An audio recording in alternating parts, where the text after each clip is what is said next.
संधि का मतलब होता है मिलना। किसी भी चीज़ का मिलना कहलाता है संधि। जैसे हम हिस्ट्री पढ़ते हैं, इतिहास पढ़ते हैं, उसमें देखते हैं कि ये एक राज्य में दूसरे राज्य से युद्ध किया, वह जीत गया, फिर दोनों के बीच में संधि हो गई, यानी दोनों राज्य मिल गए। तो एक दूसरे से हम मिल रहे हैं तो वो भी संधि करना कहलाता है कि संधि हो गए। तो बस यही है कि जो चीज़ मिल रही है वही संधि कहलाती है। इसकी हम इसमें परिभाषा देखेंगे कि संधि की परिभाषा होती क्या है।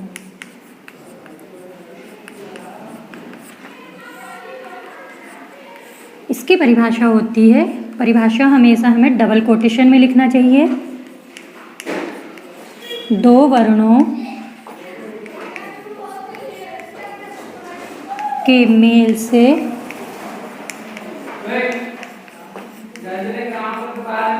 जो विकार उत्पन्न होता है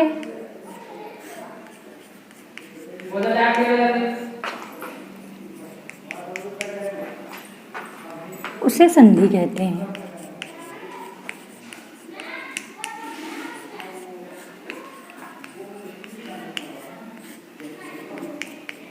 इसे हम कह सकते हैं विकार उत्पन्न होता है, या कहीं हम पढ़ते हैं स्वाभाविक परिवर्तन होता है। ये सभी कहलाती है संधि। हमको परिभाषा में एक चीज नोटिस करना है, यहाँ पर लिखा हुआ है दो वर्णों। बेटा अगर यहाँ पे आ दिया है और आ दिया है, एक आ ये है, एक आ ये है, ये कहलाता है सिंगल वर्ण। इससे मिलकर जो नया शब्द बनेगा वही कहलाएगी संधि। कोई भी छोटी छोटी चीज़ मिलेगी तो वो बड़ी हुई है, यहाँ छोटा और छोटा मिला है तो वह बड़ा हुआ है, और ऐसे बहुत सारे परिवर्तन हुए हैं, ये हम अभी आगे देखेंगे। लिखा है दो वर्णों के मेल से, यानी ये दो वर्ण मिले हैं, तो हमें संधि में याद रखना है कि वर्णों का ही मेल होगा, उसके अलावा किसी भी चीज़ का मेल नहीं होगा। आप लोग अपने पास नोटबुक जरूर रखिए ताकि ये सब आप नोट करते जाएं। अब मैं आप लोगों को पहले बता देती हूँ वर्ण क्या होता है, शब्द क्या होता है, अक्षर क्या होता है, वाक्य क्या होता है। ये हिंदी वाले टीचर पढ़ाते हैं, पर संधि हिंदी में भी रहती है, इसलिए मैं आपको सब बताते हुए चल रही हूँ। बेटा ये कहलाएगा एक वर्ण। इसे हम अक्षर भी कहेंगे अगर सिंगल लिखा हुआ, तो वर्ण या अक्षर एक ही होता है। हमने यहाँ पे जा लिखे हैं, ये हो गया एक शब्द।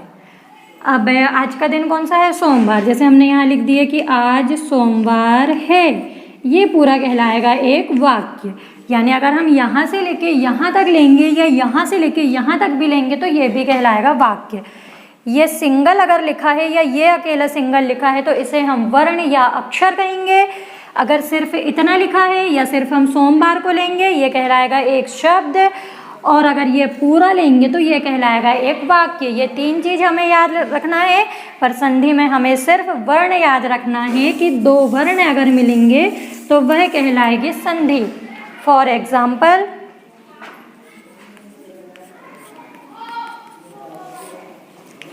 जैसे हमने अभी पढ़ा था शुरू में ही, रूपरेखा जब बना रहे थे, विद्या धन आलय बराबर विद्यालय,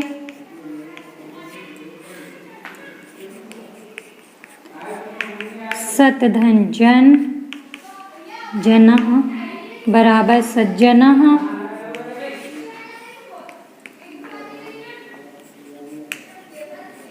मनः धनरथः बराबर मनोरथः।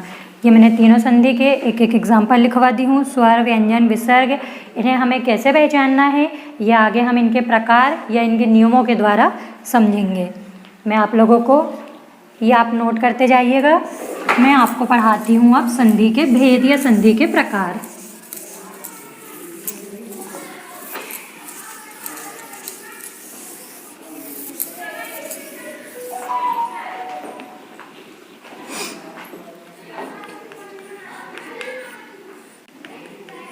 संधि होती है तीन प्रकार की।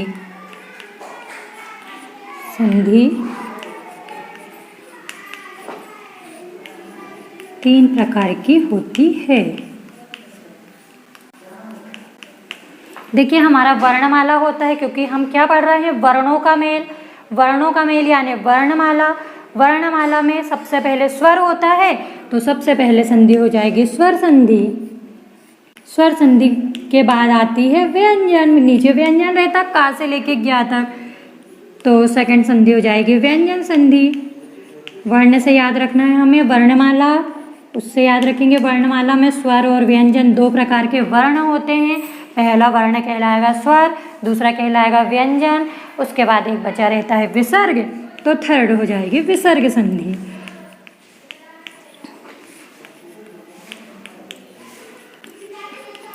ठीक है, अब हम पढ़ेंगे सबसे पहले स्वर संधि। स्वर संधि के लिए स्वर संधि के प्रकार देखेंगे। स्वर संधि होती है 6 प्रकार की।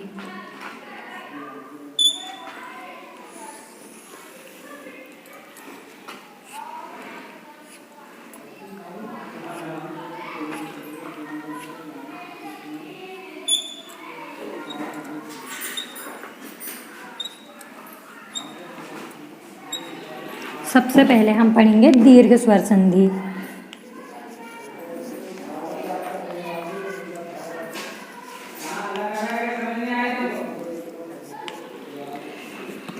बेटा आप लोगों ने पुस्तकों में देखा होगा कि सबसे पहले यड़ स्वर संधि रहती है, पर हम दीर्घ स्वर संधि से स्टार्ट कर रहे हैं। वो इसीलिए क्योंकि अगर हम दीर्घ पहले लिखेंगे, फिर गुण लिखेंगे, फिर वृद्धि लिखेंगे, तो ये 3 संधि हमारी एक लाइन में ही कंप्लीट हो जाएगी।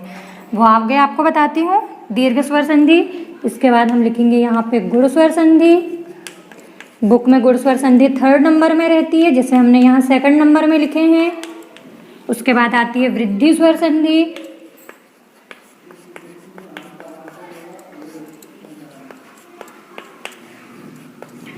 वृद्धि के बाद हम लिखेंगे यड़ स्वर संधि। यड़ स्वर संधि 1st नंबर में रहती है, हम यहाँ 4th में पढ़ रहे हैं। यड़ के बाद हम पढ़ेंगे अयादि स्वर संधि। अयादि 6th में रहती है, हम यहाँ पे 5th में पढ़ रहे हैं। और सबसे लास्ट में हम पढ़ेंगे पूर्व रूप स्वर संधि।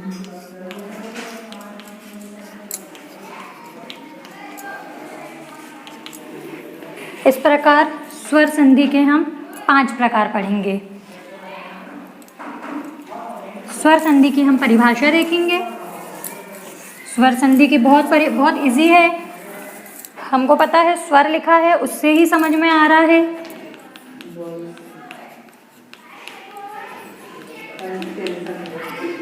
स्वर संधि की परिभाषा होगी स्वर के साथ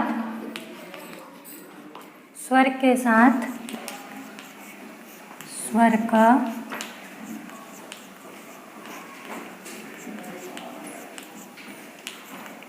मेल होने से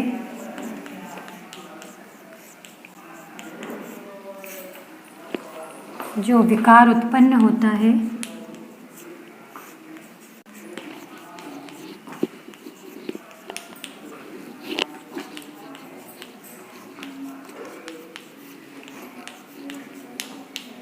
उसे स्वर संधि कहते हैं।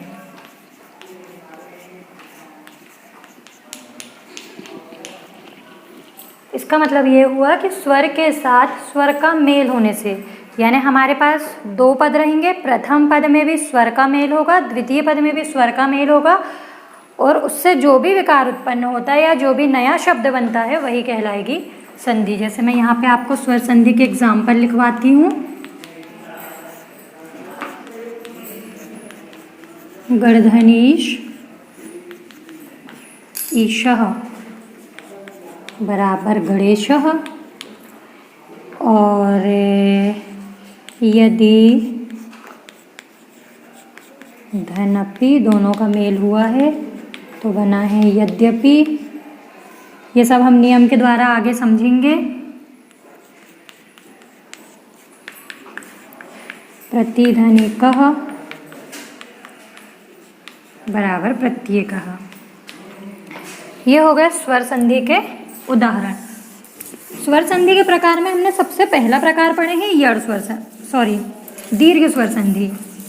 तो दीर्घ स्वर संधि में देखेंगे हम कि इसको पहचानेंगे कैसे, इसके शब्दों को तोड़ेंगे कैसे, इनको मिलाएंगे कैसे, मतलब इनका विच्छेद कैसे करेंगे और इसको मिलाएंगे कैसे, ये दोनों चीज़ हम देखेंगे। इसके प्रकार में सबसे पहला पढ़े थे दीर्घ स्वर संधि।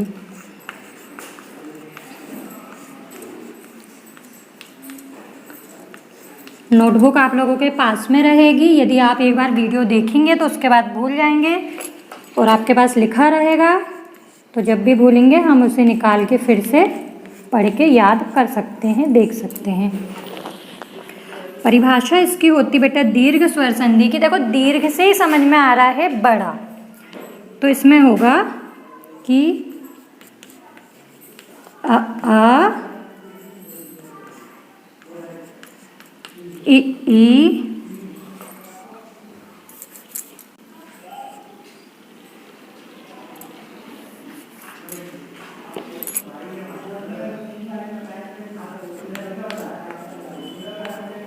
उ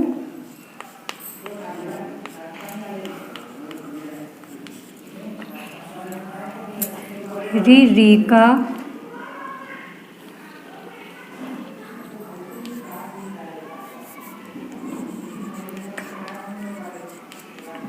आ ई उ री का री से मेल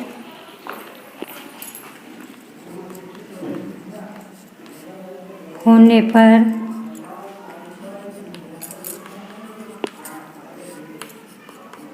इनके स्थान में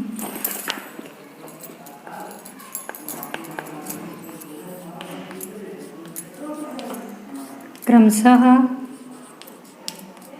आ ई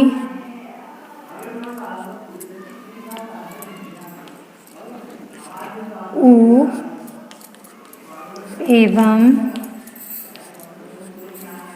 री हो जाता है। इसे हम पढ़ेंगे अब एग्जाम्पल के माध्यम से, तब आप लोगों को इसकी परिभाषा भी समझ में आ जाएगी।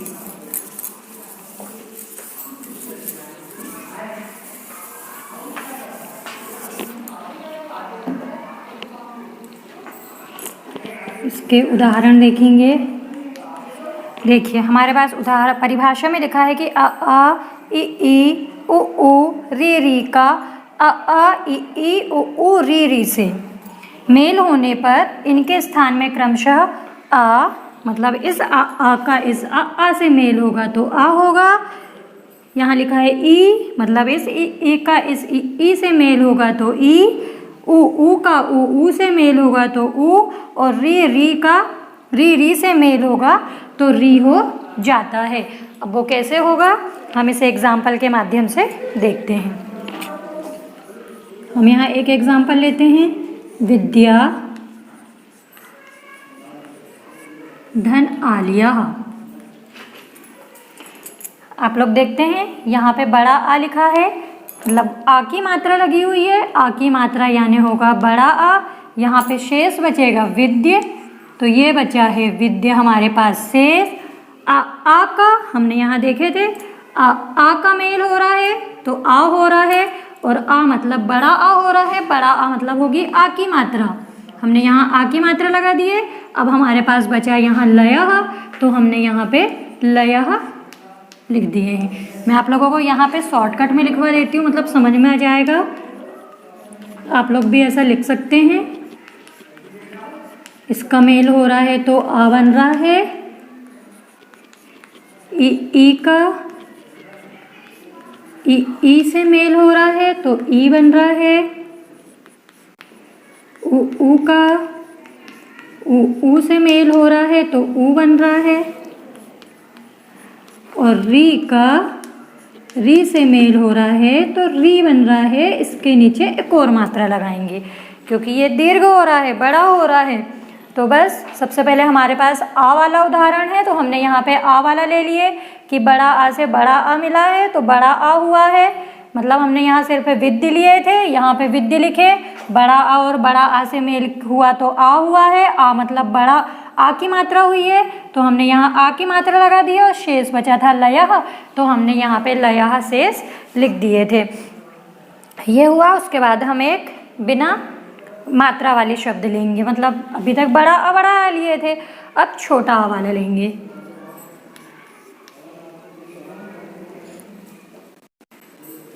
जैसे हम ले लेते हैं देह धन अंत, दोनों तरफ छोटा छोटा दिख रहा है। यहाँ पे कोई भी मात्रा नहीं है, इसका मतलब यहाँ पे है छोटा आ। यहाँ पे हम देह जैसे के वैसे लिख लेंगे, छोटा आ और छोटा आ, मतलब ये छोटा आ और छोटा आ दोनों मिलके बना है बड़ा आ, यानी फिर से आ की मात्रा हो जाएगी। यहाँ पे हमने आ की मात्रा लगाए हैं और यहाँ से शेष बचा है आधा ना और ता, ये हो गया है देहांत। अब हमें कुछ याद नहीं रखना, बस इतना याद रखना है कि कोई भी आ से कोई भी आ का मेल होता है तो वहाँ पे बड़ा आ होता है, यानी अगर बड़ा आ और बड़ा आ का मेल हो रहा है तो भी बड़ा आ होगा, बड़ा आ और छोटा आ का मेल हो रहा है तो भी वहाँ पे बड़ा आ होगा, छोटा आ का मेल हो रहा है तो भी वहाँ बड़ा आ होगा, छोटा आ और बड़ा आ का मेल हो रहा है तो भी वहाँ बड़ा होगा। इसका मतलब ये हुआ कि आ का अगर आ से मेल होता है तो वह बड़ा आ हो जाता है, चाहे वहाँ पे कोई भी आ आए, यानी किसी भी आ के साथ किसी भी आ का मेल हो रहा है तो वहाँ पर दीर्घ हो जाता है, यानी बड़ा आ हो जाता है, यानी आ की मात्रा लग जाती है। इसके बाद हमारे पास ई लिखा है। ई के लिए हम एक उदाहरण लेते हैं, गिरी धन ईशः। यहाँ पे छुट्टी की मात्रा हमें शब्दों के अंत वाला शब्द लेना है और द्वितीय पद का प्रथम वाला लेना है। तो यहाँ छुट्टी की मात्रा है, छुट्टी की मात्रा मतलब होगा छोटी ई, हम यहाँ पे गिर ले लेंगे, छोटी ई और बड़ी ई, छोटी ई और बड़ी ई दोनों का मेल होगा तो बड़ी ई होगा, बड़ी ई यानी होगा बड़ी की मात्रा। हम यहाँ पे बड़ी की मात्रा लगा देंगे, ये वाला ई निकल गया है, शह बस बचा है तो हम यहाँ पर लिख देंगे शह, ये हो जाएगा गिरीशः। उसके बाद इसका अगला उदाहरण हम लेते हैं, रवि धन इंद्रः। ये देखिए यहाँ फिर से छोटी की मात्रा है, मतलब यहाँ छोटी ई है तो शेष हमारे पास यहाँ पे बचेगा रव, छोटी ई और छोटी ई। ये छोटी ई और छोटी ई का मेल हो रहा है तो बड़ी ई बन रहा है, बड़ी ई मतलब हो जाएगा बड़ी की मात्रा। यहाँ का ई निकल गया है तो यहाँ पे शेष बचा है आधा। अगला उदाहरण हम लेते हैं, भू धन उन्नति ही। इसमें देखेंगे बड़ाऊ की मात्रा है, बड़ाऊ की मात्रा मतलब होता है बड़ा ऊ। शेष यहाँ पे सिर्फ बचा है भा तो हमने यहाँ पे भा लिख दिए, बड़ा ऊ और छोटा ऊ, यानी ये बड़ा ऊ और छोटा ऊ दोनों मिलके बड़ा ऊ बना है। बड़ा ऊ यानी होगा बड़ाऊ की मात्रा, हम यहाँ पे लगा देंगे बड़ाऊ की मात्रा। यहाँ पे शेष बचा है आधा ना और नति, ये हो गया है भून्नति। इसके बाद हम री वाला उदाहरण एक देख लेते हैं,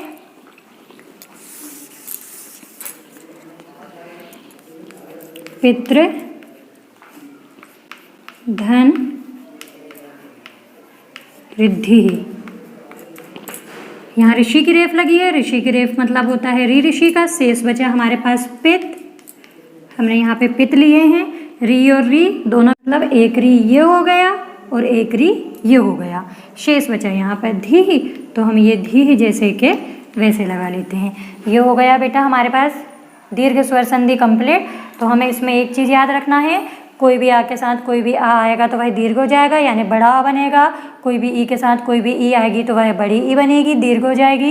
कोई भी ऊ के साथ कोई भी ऊ आए तो वह बड़ा हो जाएगा, और री के साथ री आता है तो डबल मात्रा नीचे री की लग जाती है। हमें ये याद रहे चाहे ना रहे, पर हमें इतना याद रखना जरूरी है, अगर ये याद रहेगा तो हमसे दीर्घ स्वर संधि बहुत अच्छे से बन जाएगी। आगे की जो 5 संधि बची है उसे हम अगली क्लास में पढ़ेंगे। ये दीर्घ संधि कंप्लीट हुई है। यदि आपको कुछ समझ में नहीं आया हो तो आप कमेंट बॉक्स में कमेंट करके ज़रूर पूछिए, एग्जाम्पल भी पूछिए, उदाहरण पूछिए कि इसका उदाहरण नहीं बन रहा है, आप ये पूछिए। और लाइक कीजिए, कमेंट कीजिए, सब्सक्राइब कीजिए। Thank you.